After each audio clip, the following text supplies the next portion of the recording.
নমস্কার বন্ধুরা, আমার চ্যানেলে আপনাদের স্বাগত জানাই। আজকে আমি আপনাদের বানিয়ে দেখাবো সুজির তামিল উপমা।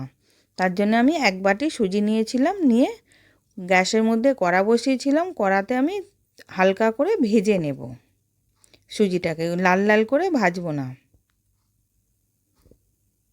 এবার হালকা করে ভাজা হয়ে গেছে, আমি নাবিয়ে রেখে দেব সুজিটাকে। এবার কড়ার মধ্যে আমি বাদাম তেল দিয়েছিলাম, সর্ষে ফোড়ন দিলাম, আর কড়াইয়ের ডালকে থেঁতো করে ফোড়ন দিলাম, দারচিনি, ছোটো এলাচ দিলাম। দিয়ে ওটাকে ভেজে একটা সুগন্ধ বেরোবে, তারপর আমি ওতে কিছু মশলা দিয়ে দেব। এবার কারি পাতা দিলাম, পেঁয়াজ কুচোনো দিলাম, আদা কুচোনো দিলাম, কাঁচা লঙ্কা কুচি দিলাম,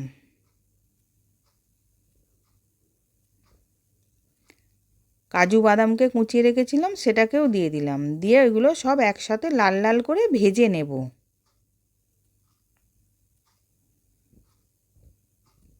এবার লাল লাল করে ভাজা হয়ে গেছে। এবার ওর মধ্যে আমি 1 গ্লাস জল দিয়ে দিলাম। দিয়ে জলটা ভালো মতন ফুটে গেলে এবার ওর মধ্যে আমি সুজি দিয়ে দেব। এবার স্বাদ অনুযায়ী নুন দিলাম। দিয়ে জলটা ভালো মতন ফুটে গেছে। এবার আমি ভাজা সুজিটাকে দিয়ে দিলাম।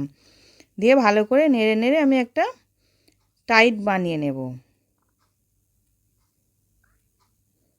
এবার ভালো করে নেড়ে বেশ একটা টাইট থোকো মতন হয়ে গেছে। এবার ওর মধ্যে আমি একটা লেবুকে কেটে আধখানা রস দিয়ে দিলাম। দিয়ে ওটাকেও ভালো করে মিশিয়ে নেব। এবার ভালো করে মেশানো হয়ে গেছে। এবার আমি একটা থালার মধ্যে তুলে নিয়েছি, নিয়ে পিস পিস করে কেটে নিচ্ছি।